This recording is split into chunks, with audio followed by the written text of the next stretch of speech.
irresponsible, one-sided news stories plaguing our country. Plaguing our country. The sharing of biased and false news has become all too common on social media. More alarming, some media outlets publish things they simply aren't true without checking facts first. Unfortunately, some members of the media use their platforms to push their own personal bias and agenda to control exactly what people think. And this is extremely dangerous to our democracy. This is extremely dangerous to our democracy.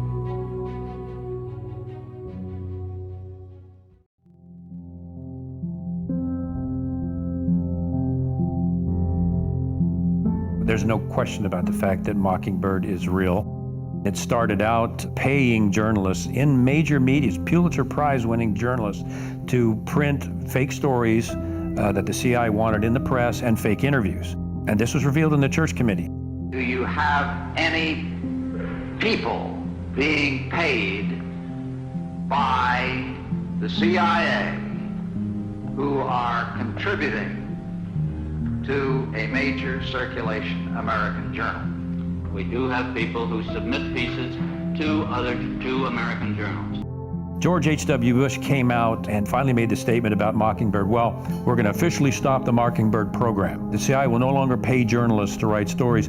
From now on, the program is voluntary, which means Mockingbird continues today. This document right here is a FOIA document. Anybody in America, anybody can request this. It's Freedom of Information Act. And in the 40s, they were telling you they controlled the radio stations. They controlled most of the mainstream media. They're telling you right here that motion pictures are used as psychological warfare. Why would they stop doing it? Frank, I think a good many of us have the impression that the CIA operates completely undercover, that you're all spooks, as they say, or they used to say out in the Pacific. Do you have a high profile, or do people know what you do for a living? Surely. In Saigon, I had various covers. I was a State Department officer. I was a military officer at one time. But everybody I dealt with, agents, journalists, knew that I worked for the CIA. It is the agent who works under very deep cover, under unofficial cover, as a businessman, as a journalist. Now, he's the one who is not identifiable. You briefed the press, did you not, when you were there? Well, I had several jobs. One of my jobs was that of analyst. I also was an interrogator and indeed briefed the press when we, the CIA, wanted to circulate disinformation on a particular issue. Disinformation is not necessarily a lie. It may be a half-truth. And we would pick out a journalist. I would go do the briefing and hope that he would put the information in print. What was your percentage of success? We were pretty successful in planning information of a rather rarefied nature. For instance, if we wanted to get across to the American public that the North Vietnamese were building up their force structure in South Vietnam, I would go to a journalist and advise him that in the past 6 months, X number of North Vietnamese forces had come down the Ho Chi Minh Trail system through southern Laos. Now, there is no way a journalist can check that information. That's data derived from radio intercepts, spy in the sky photography. So either he goes with the information or he doesn't, and ordinarily or usually the journalist would go with it because it looked like some kind of exclusive. And I would say our percentage planning that kind of data was 70 to 80%.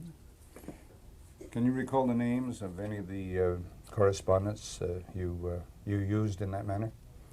Used is a loaded term. The correspondents we targeted were those who had terrific influence, the most respected journalists in Saigon, like Robert Chaplin of the New Yorker magazine, Kai's Beach of the Los Angeles Times from time to time, and also he worked for the Chicago Daily News.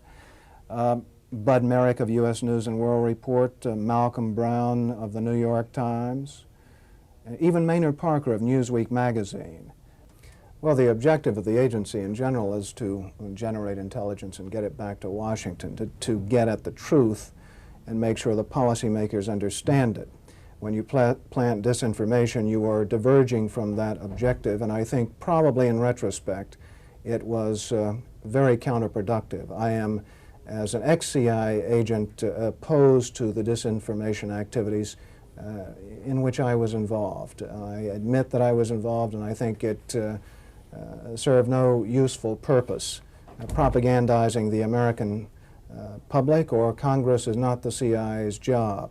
I thought that it was a matter of real concern that planted stories intended to serve a national purpose abroad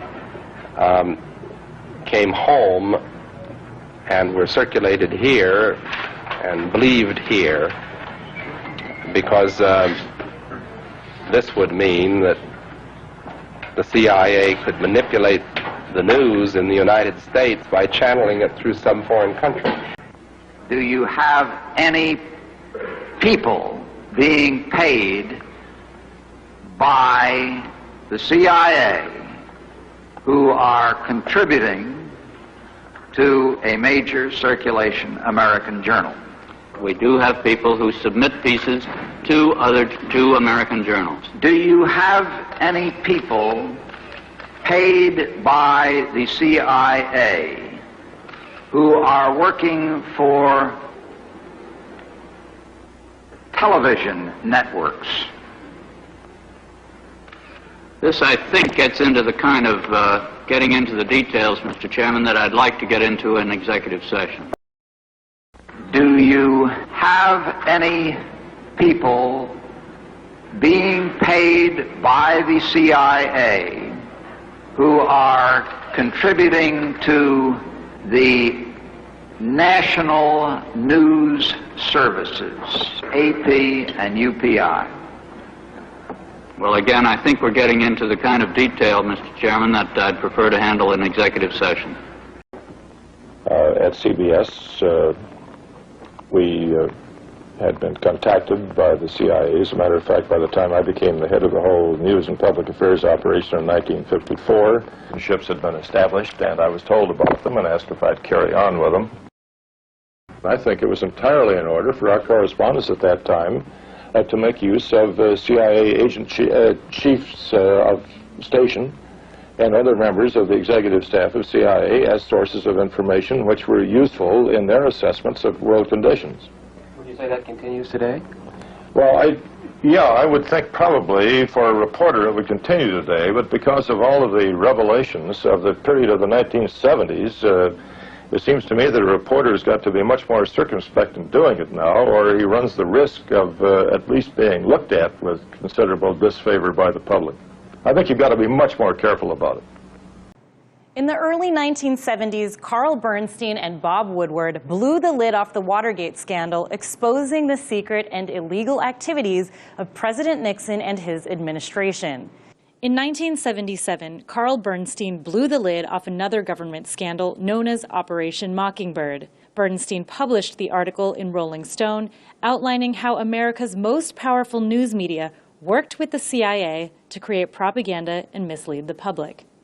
Now, according to CIA documents, for 25 years, more than 400 American journalists secretly carried out assignments for the Central Intelligence Agency. Some people did this in exchange for money, while others did this voluntarily. Among the participants were Pulitzer Prize-winning journalists and even famous correspondents. Assignments included intelligence gathering, publishing agency press releases as stories, shaping other stories, and even planting false information with foreign officials. The scheme also involved news executives, broadcast station chiefs, columnists, editors, publishers, commentators, photographers, and freelancers. The list goes on. The CIA also bankrolled foreign press services in English and in other languages. From 1950 to 1966, 10 CIA employees were provided cover under the New York Times with arrangements that were approved by the newspaper's late publisher, Arthur Hayes Sulzberger. He also says CBS was unquestionably the CIA's most valuable broadcasting asset. CBS President William Paley and CIA Director Alan Dulles enjoyed an easy working and social relationship over the years. CBS provided cover for CIA employees, including at least one well-known foreign correspondent and several stringers. It established a formal channel of communication between the Washington bureau chief and the agency and allowed reports by CBS correspondents to routinely be monitored by the CIA. Correspondents even joined the CIA hierarchy for private dinners and briefings. Now, other compromised outlets named in the article are vast. This includes Newsweek, ABC, Time Magazine, The Washington Post, NBC, New York Herald Tribune, Saturday Evening Post, Hearst Newspapers, the Associated Press, Reuters, the list goes on. The CIA claims that Project Mockingbird ended, and maybe it did. But today, the government does not need to secretly maintain a relationship with the media because it can outright do it in public, and we see it every day. Now, MSNBC Morning Joe co-host Mika Brzezinski is the daughter of Zbigniew Brzezinski, who served as National Security Advisor to President Jimmy Carter.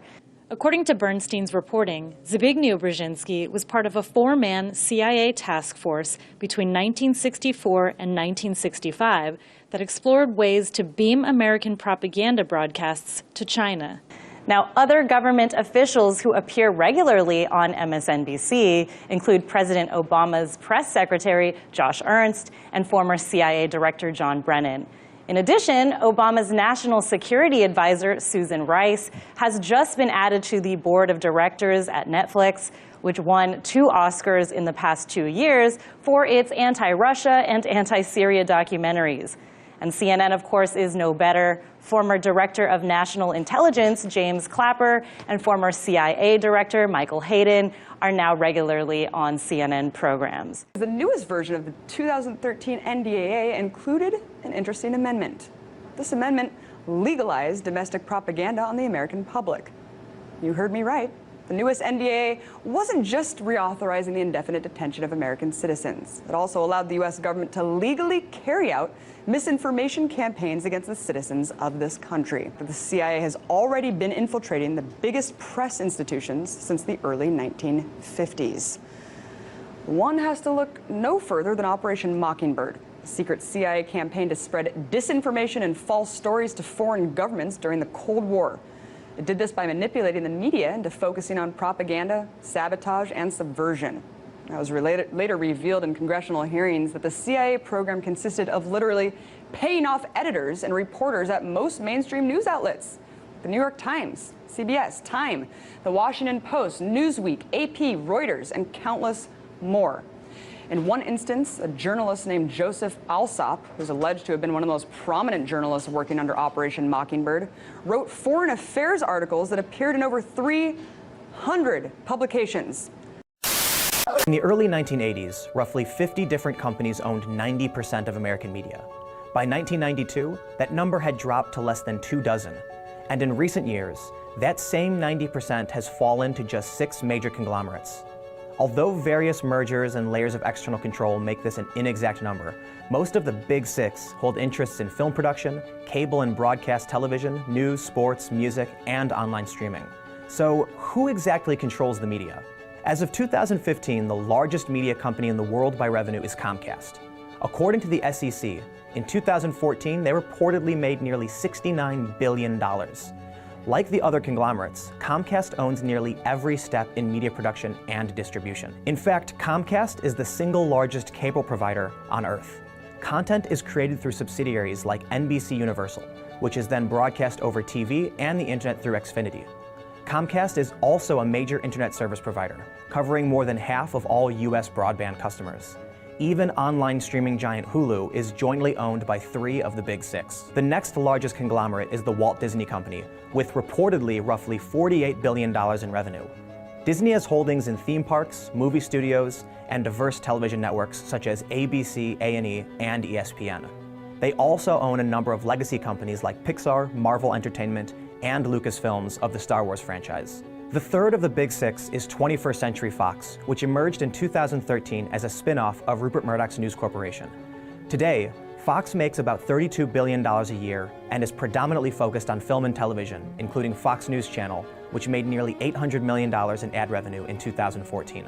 The last independent conglomerate is Time Warner, with revenues of about $27 billion.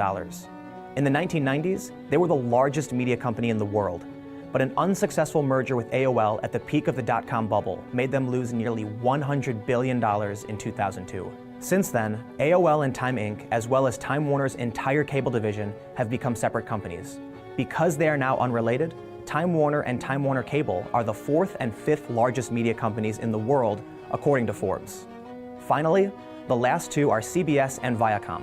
In 2013, they reported about $14 to $15 billion in revenue each. They used to be a single company controlled by National Amusements, a movie theater chain. Today, although they are individually held, National Amusements owners have enough stock in both to effectively dictate control. So in a way, there aren't even 6 conglomerates, but 5. You are fake news.